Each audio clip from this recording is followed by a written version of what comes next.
How are you today? Good. Are you excited because it's the beginning of the week? Why? I know exams, midterm exams, but you should be like very careful. If you absent yourself because of the midterm exam, you will be in trouble.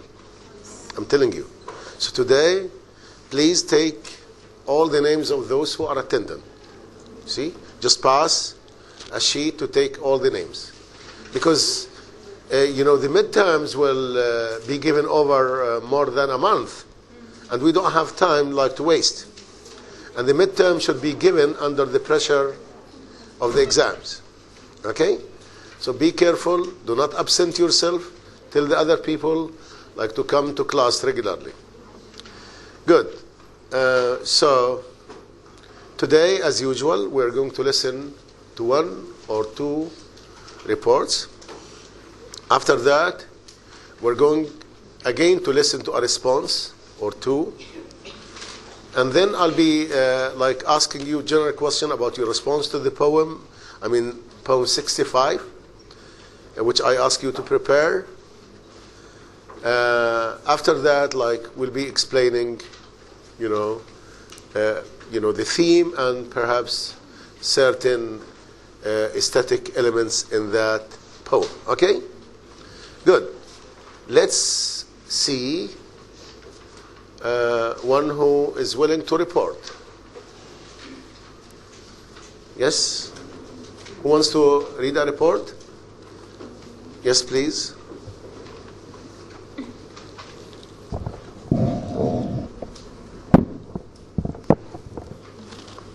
Last lecture. Say good morning, how are you? You should say that, yes? Not last lecture, Go ahead.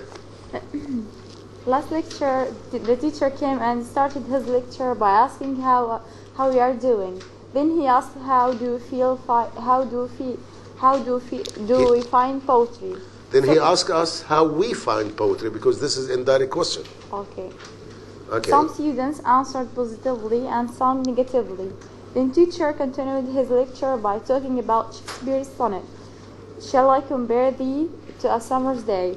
He finished it and told us to write a short paragraph about the theme of the poem, and it must be ready next time.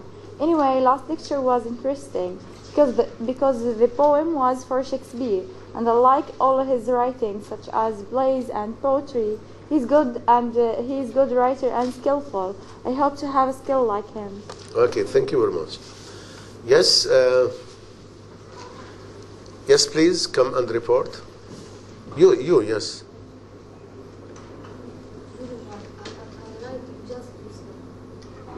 Okay, I'll see you later. What about you there? Okay, so, yes, you come. Those who have reports, please bring it now here. Okay? Bring it now. Those who have reports, all of them, bring them here. The reports for the day. Okay? Bring all your reports here today. Just yes. Okay. Sit down. Now, later I'll take them. It was strange when Dr. Akram asked for responses, not daily reports, because it was the second lecture on the poem. But the responses were nice because they refreshed our minds about the poem. The teacher read the poem in many different ways, and he asked us to choose the most suitable reading for the poem. He gave us a universal discussion for the poem, including the theme, attitudes, and figures of speech. The laughable thing which happened with me many times that when I wanted to answer, the teacher's phone rang, so I need to repeat my answers many times. It was nice when Dr. Akram postponed the time of exam and reflection, and at the end of the class, he asked for the second sonnet for Shakespeare to be prepared. Thank you.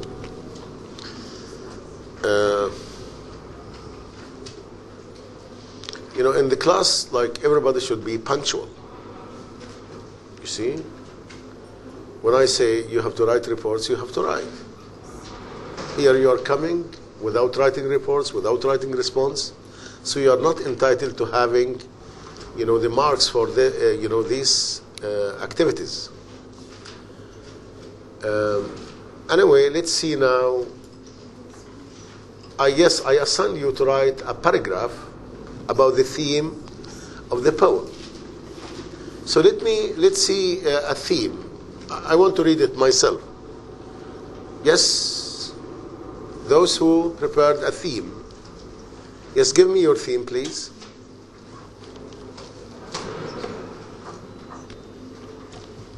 Just try to read it. Okay, read it.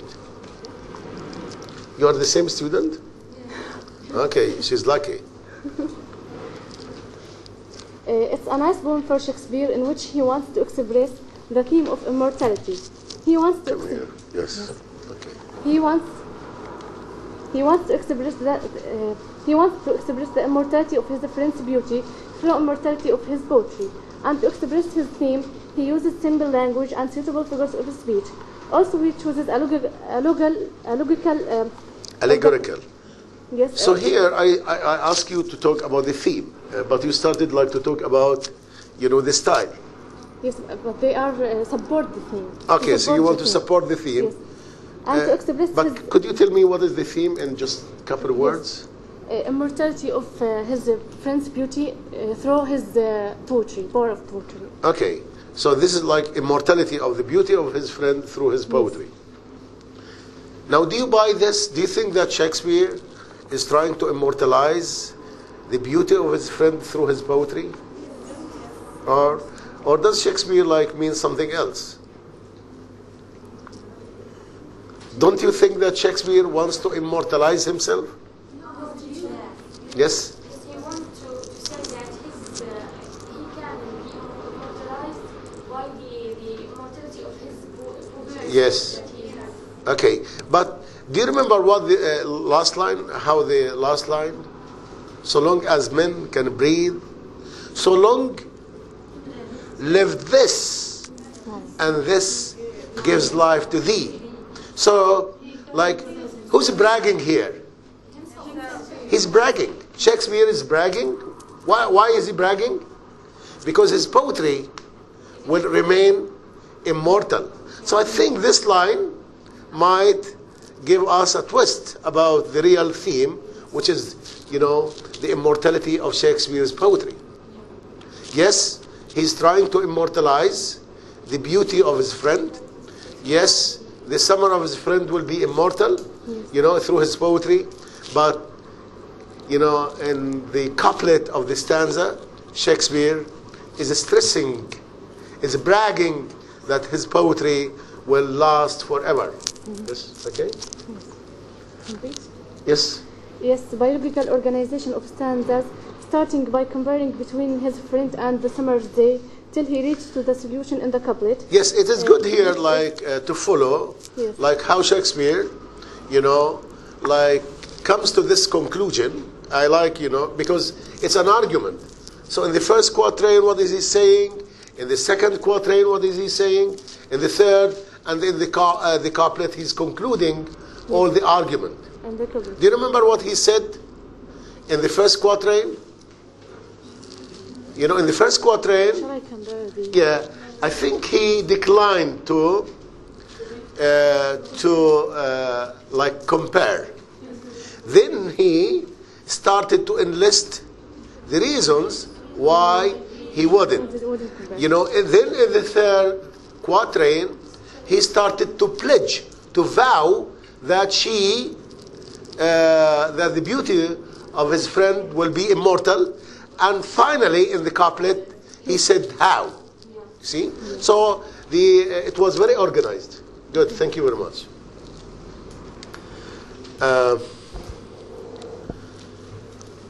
I know today we are approaching 2 poems, but I see some students little bit surprised because they thought we're not doing this poem. I remember I told you to prepare the next sonnet, which is 65. Okay? Now, how did you find those who prepared? How did you find the sonnet? Yes? Yes, please. It is a kind of? It makes me so frightened for the idea of mortality, like it's gonna end. Yeah, so you were frightened? Yeah. Okay, good. Yes? I find it more close to the last sonnet, and he wants to assure in power sound that he is will be immortal by his poetry. So I like, the way you are connecting between sonnet 18 and sonnet 65. Yes?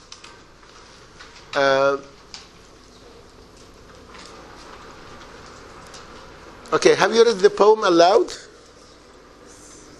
Huh? Have you read the poem aloud? How was it like? It was Too sad. yes. The poet seems to be frustrated and hopeless because of the quality. Okay, I like the poet seems to be frustrated because of The quality and the work of life. excellent. But did he remain frustrated? No, but the whole atmosphere of the poet, the poem seems to be that. Do you agree with her that the whole atmosphere of the poem is gloomy? Okay. What about this? Oh, none, unless this miracle have might, that in blank ink my love may still shine bright. What about this? What about this? Is he still? So, yes? So, okay, yeah, the atmosphere of the poem is frightening, but, the poem ends in a hopeful note.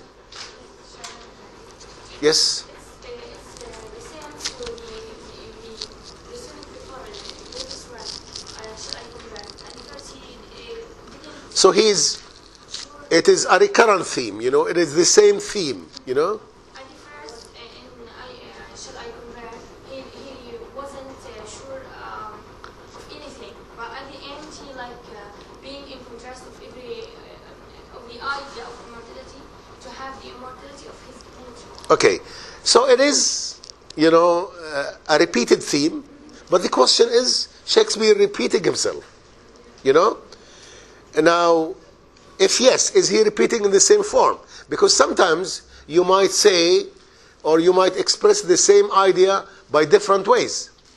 So if Shakespeare is expressing his idea in the same way, so he's boring and he's not worthy reading. So I think it is a different image. But let's, I want to read the poem aloud for you. And after that, I'll be giving you a task.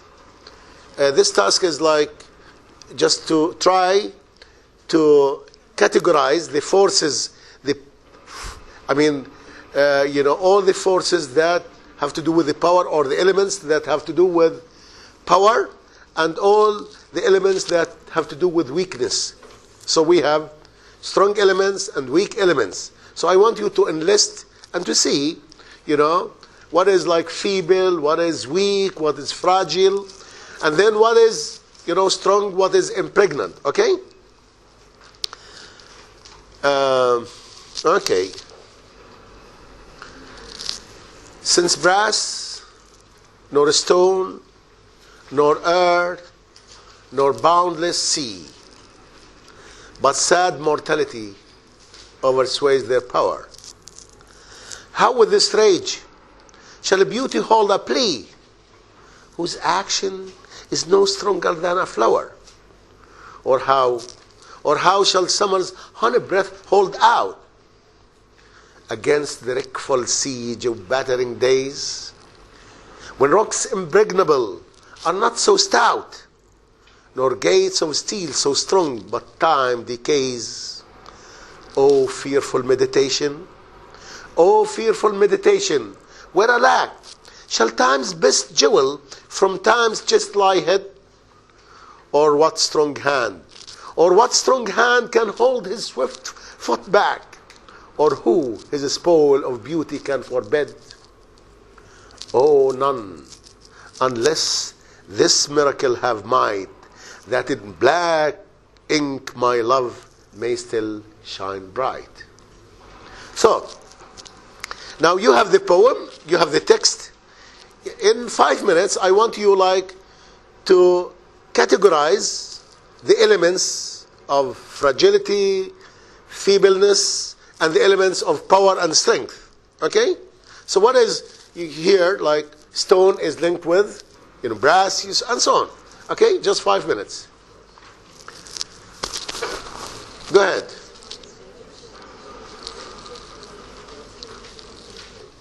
Yes, let's see now what you have done. Yes, what are the elements of power? Yes, please. Go ahead. Yes? I think of the strong words. You pick out. Strong words in this poem. Stone. Stone. Yes. Brass.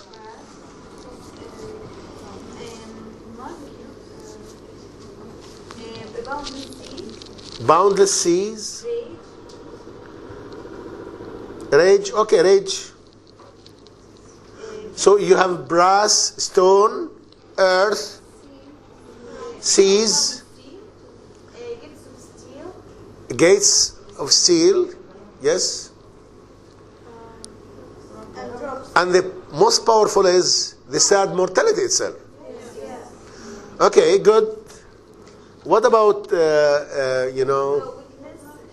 yeah. Okay, let's see somebody else. Yes, please. What are the elements of weakness?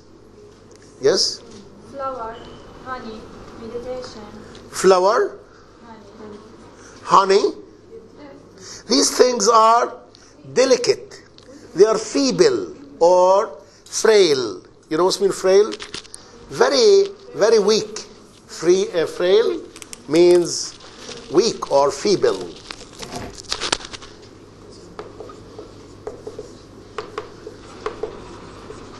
Okay. What else?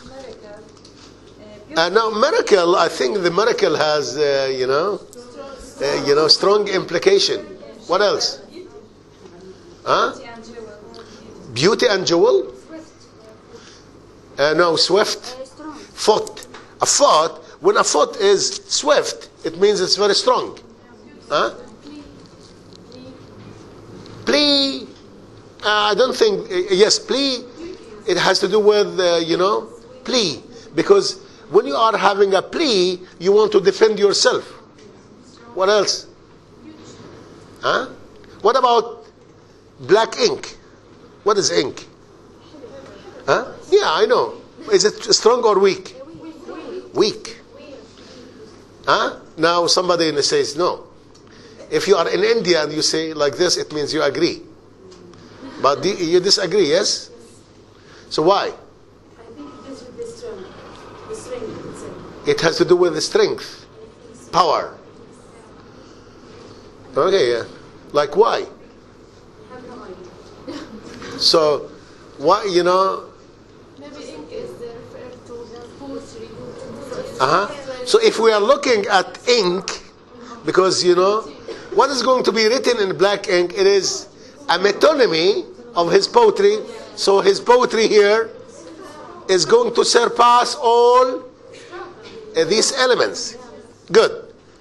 I think before, just going through the poem, let's see here what is being perceived as a source of power and strength is proven to be like what? Feeble, fragile. And what is like fragile, like the ink, which is feeble, is going to be very strong. So we have a reversal of the code, We have a reversal in the semantic code of the words themselves. I mean, they are reversed. What is strong, what appears to be strong, will be weak, and what appears to be weak will be strong. So this is a reversal. But now I think, let us see what is brass. Like sometimes words are associated with the meaning. What is brass associated with? Since brass, stone, and earth, nor boundless sea, but sad mortality oversways their power. So here you have a confrontation. Shakespeare is giving us an image of confrontation, between what and what? Sad mortality is doing what? Sweeps the power of what? Brass, stone, and boundless sea. Okay. And now it's a battle. It's like a battle, yes? Do you imagine how sad mortality is like very violent and is doing what? Destroys everything. Since brass, nor stone, nor earth, nor boundless sea, but sad mortality oversways their power. So who is the strongest here? Yes, sad mortality. What is sad mortality? A metonymy of? Death. Wow. So death is very powerful. Death, which was bragging in the previous stanza, is still now, seen as a very ruthless power which oversways everything, like stones, brass, earth, etc. But let me go back to my question. The words brass and stone are always associated with what? Buildings. Buildings. Power. Why power? We use metals. And sometimes, do you know the Statue of Liberty? What are statues? If you have been to Cairo, you will see many statues. The statues are made of what? Either brass, steel, copper, or stone.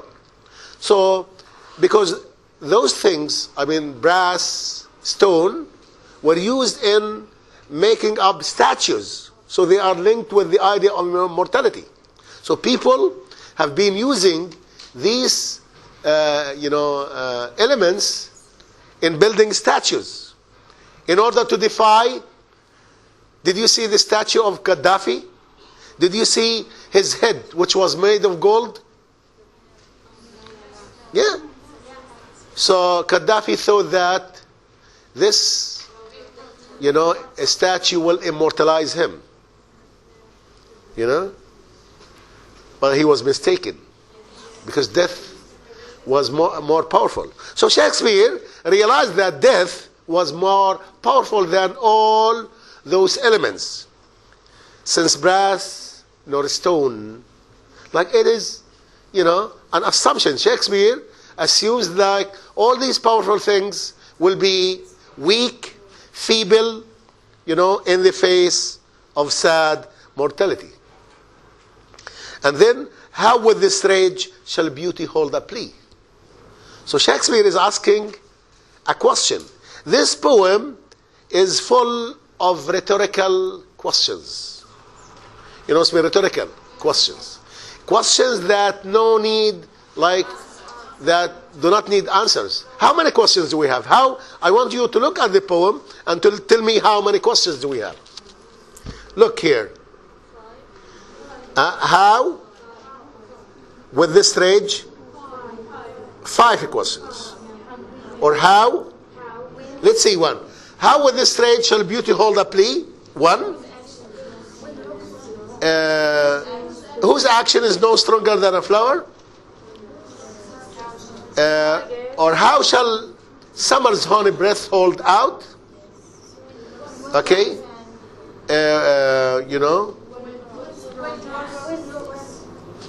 No. It's like here. Look here. We have 5 questions. This is the first question. How with this trade shall beauty hold a plea? This is whose action is, relatively close. It is not a question. This is question number 2. How shall summer's honey breath hold out against the wreckful siege of battering day? These are not questions. When rocks impregnable are not stouts, nor gates of steel so strong, but time decays. O fearful meditation, what I lack. This is like the third question. Shall time's best jewel from time's chest lie hid? Or what strong hand, like the fourth question? Or who, the fifth question? So we have 5 rhetorical questions. And so these questions, like, what is he asking in these questions? In these questions, he's asking them, yes? If this feeble things can stand in the face of death. So he was wondering about the power, about, the powerful thing that would deter the ravages of death. You know what we deter? Like repulse. يصد. To deter, يردع. Deter. So he was looking all the time, he was asking. Now this poem, because Shakespeare was a playwright, he was writing for plays. So this poem, should be like read aloud, and it is very, effective because of the rhetorical question. So if you read it on the stage, it should sound like somebody who's, there is drama in it. So let's listen to the poem, read by or recited by a native speaker, and see how it's going to be like.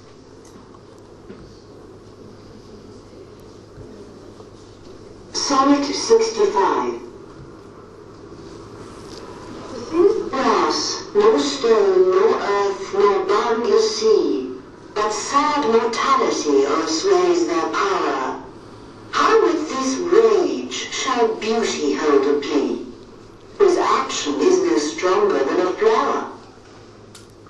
Oh, how shall summer's honey breath hold out against the wakeful siege of battering days, when wax impregnable are not so stout, nor gates of steel so strong, but time decays?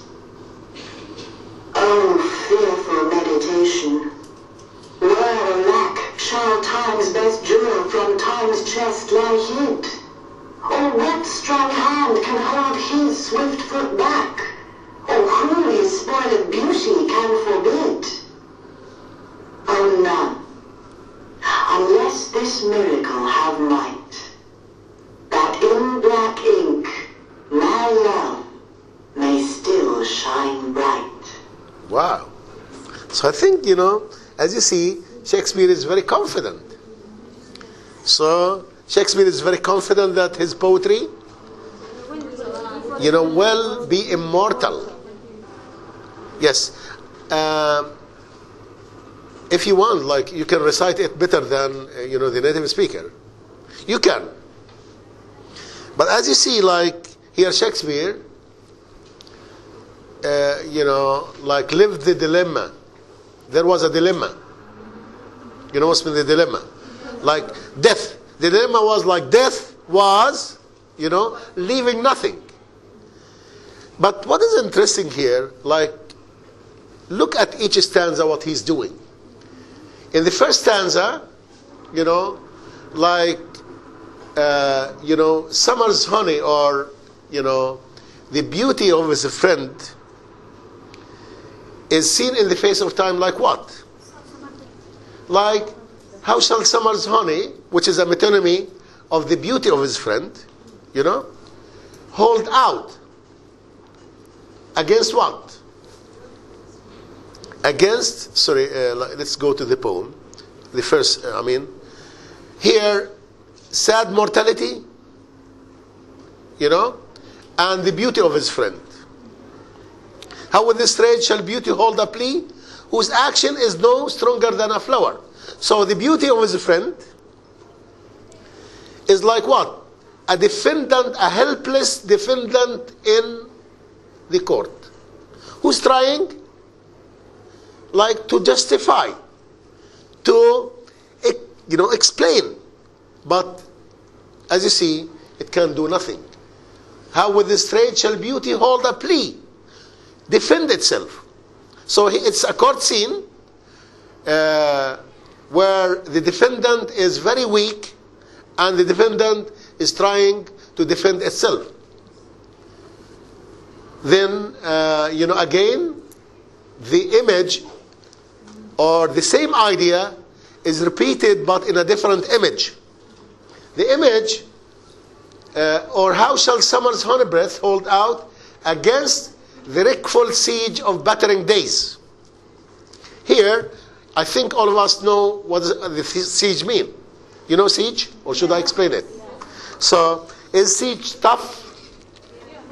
We, like Palestinians, know what is the siege, how the siege is tough.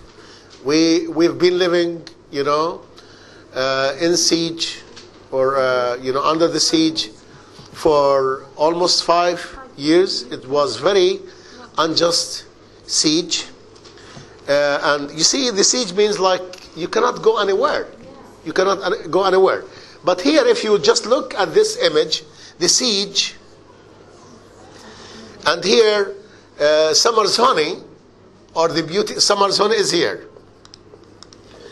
Like a man, imagine, and it is not only a siege, but there are, some guards there are some soldiers who are imposing this siege. Who are these soldiers? And what they are carrying?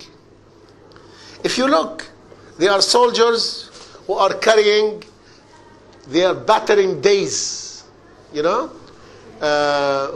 summer's honey against the wreckful siege of battering days. So the days of time, of course, are like soldiers who are holding what?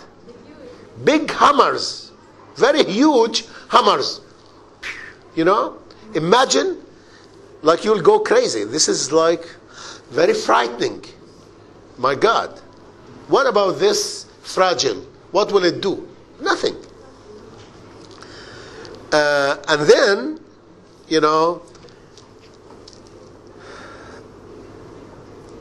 again, the same thing. Time is seen like a very powerful giant with a big head, with a huge foot, which is kicking, like, the beauty of his friend. So don't you think these meditations were frightening meditations?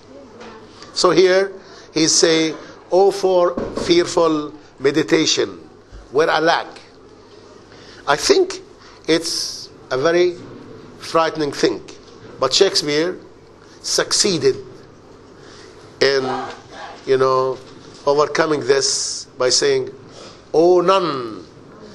So in all these things, he was looking for a power which would deter.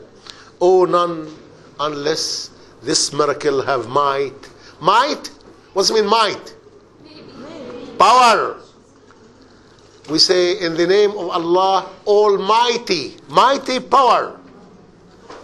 You see, might here means power. Oh, none, unless this miracle have might, that in black ink my love may still shine bright. My love, the memory of my friend. But Shakespeare, I think, means more than the memory, more than the beauty of his friend. Shakespeare was a great writer who wanted to immortalize himself through his poetry. I think, we touched the theme, but it seems like we have to go deeper into the aesthetics, and this is what we are going to do next time. I want you to prepare it very well, to look into the aesthetics and try to link between the specialized language and the common language. Okay? Thank you very much for listening, and see you next time.